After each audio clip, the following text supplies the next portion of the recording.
ಯಾರು ನಮ್ಮ ಪೂರ್ವಜರನ್ನ ಕೊಂದು ಕೊಚ್ಚಿ ನಮ್ಮ ದೇವಾಲಯಗಳನ್ನ ನಾಶ ಮಾಡಿ, ನಮ್ಮ ವಿದ್ಯಾ ಪದ್ಧತಿಗಳನ್ನ ನಾಶ ಮಾಡಿ, ಗುರುಕುಲಗಳನ್ನ ನಾಶ ಮಾಡಿ, ಎಷ್ಟೋ ಎಕರೆಗಟ್ಟಲೆ ನಮ್ಮ ಜಮೀನನ್ನೆಲ್ಲ ನುಂಗಿ ನಮ್ಮನ್ನ ಬಡತನಕ್ಕಿಳಿಸಿ, ಅವ್ಯವಸ್ಥೆಗಿಳಿಸಿ, ನಮ್ಮನ್ನ ಜಾತಿ ಅಂತ ಮುರಿದು ಹಾಳು ಹತ್ಸಿ ಹೋದ್ರೋ, 6.5 ಲಕ್ಷ ಜನ ಪ್ರಾಣ ಕೊಟ್ಟು ಒದ್ದೋಡಿಸಿದ್ರ ಇವರನ್ನ. ಇಷ್ಟೆಲ್ಲ ಆದ್ಮೇಲೆ ಅವರು ತಲೆ ಮೇಲೆ ಹೇರಿರುವಂತ ಇಂಪೋಸಿಷನ್, ಆ ಬಲವಂತವಾಗಿ ಹೇರಿರುವಂತಹ ಅವರ ಡಾಮಿನೆನ್ಸ್, ನಾವು ನಿಮಗಿಂತ ಹೆಚ್ಚು ಅನ್ನೋ ಒಂದು ಅಹಂಕಾರದ ಇಂಪ್ರೆಷನ್, ಮುದ್ರಣ ಏನಿದೆ, ಅದನ್ನು ಸೆಲೆಬ್ರೇಟ್ ಮಾಡೋದ ಅಂತ ನಾನು ಕೇಳೋದು. ಸ್ವಾಭಿಮಾನ ಸತ್ತೋಗಿದೆಯಾ ನಮ್ಮಲ್ಲಿ ಅಂತ. ಸ್ವಾಭಿಮಾನಿ ಆಗಿದ್ರೆ ನಾವು ಅದನ್ನು ಮಾಡಬಾರ್ದು.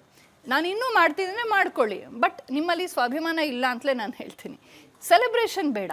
ಕ್ಯಾಲೆಂಡರ್ ಚೇಂಜ್ ಆಗತ್ತೆ, ಸುಮ್ಮನೆ ವಿಶ್ ಮಾಡೋಣ, ಹುಚ್ಚೆದ್ದು ಬೀದಿಯಲ್ಲಿ ಕುಣಿಯುವಂಥದ್ದು ಏನೂ ನಡೆಯೋದಿಲ್ಲ ಈ ಕಾಲದಲ್ಲಿ. ಸ್ವಾಭಿಮಾನ ಅಂದ್ರೆ ಹೇಗೆ ಅರ್ಥ ಮಾಡ್ಕೊಂಡಿದ್ದಾರೆ ಅಂದ್ರೆ, ದೊಡ್ಡ ಒಳ್ಳೊಳ್ಳೆ ಪಬ್ಗಳಿಗೆ ಹೋಗೋದು, ಒಳ್ಳೊಳ್ಳೆ ಹೋಟ್ಲಿಗೆ ಹೋಗಿ ಸ್ಟೇಟಸ್ ಅಪ್ಡೇಟ್ ಮಾಡಿದ್ರೆ, ಇಂಥ ಒಳ್ಳೆ ಪಬ್ಗೆ ಹೋಗಿದೀವಿ, ಇದೇ ನಮ್ ಸ್ವಾಭಿಮಾನ ಅನ್ನೋರು. ಇನ್ನೊಬ್ಬರ ತರ ಇರೋದು ಸ್ವಾಭಿಮಾನ.